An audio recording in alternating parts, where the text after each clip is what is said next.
I've only been playing SideSwipe for about 10 hours in competitive now, and I just got to Platinum. It is getting harder and harder to advance, but I know what I need to improve.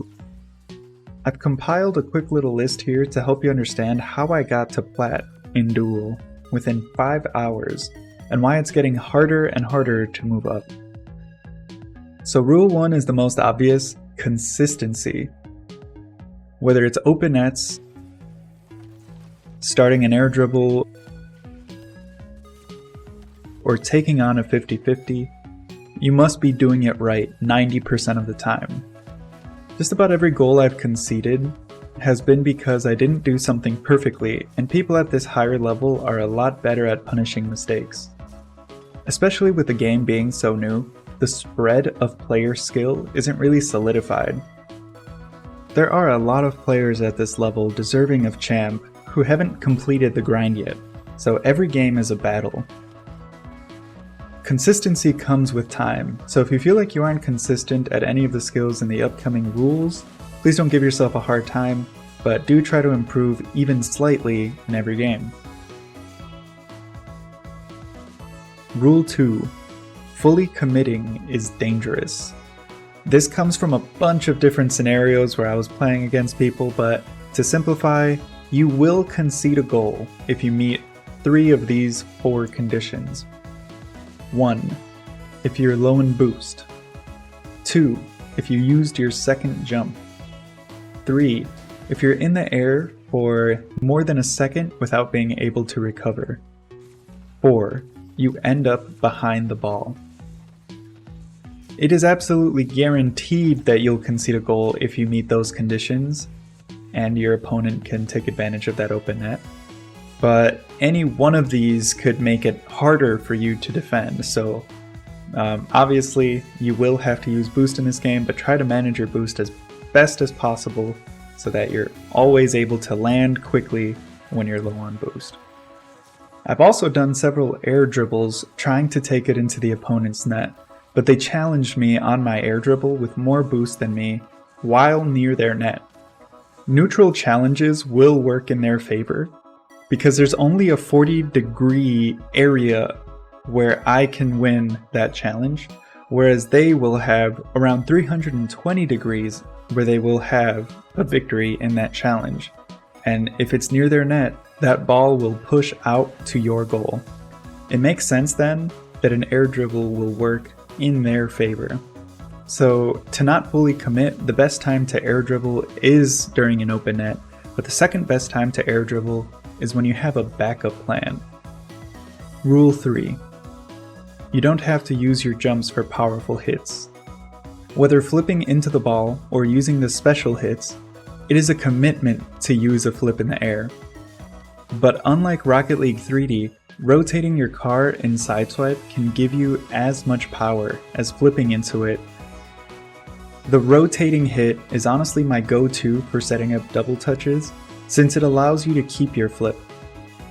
More so than that, you can just keep your flip to recover to the ceiling and rotate back to net if you don't get your preferred touch. It's a good balance of offense and defense. Rule 4. Don't teach your opponent how to read your fakes. Faking is such a useful tool in SideSwipe, but its power comes from its unpredictability. Here's a lesson from one of my toughest games that I don't have any footage of, unfortunately. My opponent faked almost every kickoff. I was able to score on him half the time by learning and adapting to his fakes. But when the scoreline was 8-8, I used my first fake kickoff and scored very easily. And I scored even quicker when faking kickoff the second time, earning me my 10th goal and ending the game 10-8. That's where I learned that lesson, is faking can create confusion, but don't let your opponent get comfortable in that confusion. Keep them guessing, and fake at the right moments, not every chance you get. Rule 5. Set a goal for yourself. Each time I lost a game or two, I spoke to myself and told myself what I was doing wrong. In the next game, my secondary goal was to win, but my primary goal was to take the lesson from the previous loss and avoid those same mistakes. This will help you do two things. Number one, it'll make you focus less on the fact that you just lost some MMR, and more about how you can improve your game overall. And number two, if you take those lessons and actually adapt well, it will lead to more wins. Setting goals for yourself helps increase the mental aspect of your gameplay. It keeps your mind strong and it keeps your gameplay strong. These are the rules that I learned and taught myself in my first 5 hours of SideSwipe while getting to Platinum. When I mentioned that I spoke to myself, I was literally creating these rules that I'm giving you. My lessons from my losses. So you don't have to make the same mistakes I made. I am including my toughest loss for you to review. Leave a comment describing what I needed to improve in that game as practice for reviewing your own gameplay. Like and subscribe if you thought that my gameplay was actually perfect and he was just hacking, or if you enjoyed the video and are looking forward to more SideSwipe content. Alright, and with that, I'll leave you to it, and I'll see you at the end of the vid.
And that is the end of the video.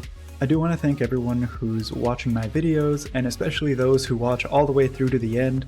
You are real MVPs and I really appreciate your support. Once again, please like, subscribe, comment if you found this video interesting, or if you just have any useful advice for me. But my name is Chispas. I hope you have a great rest of your day.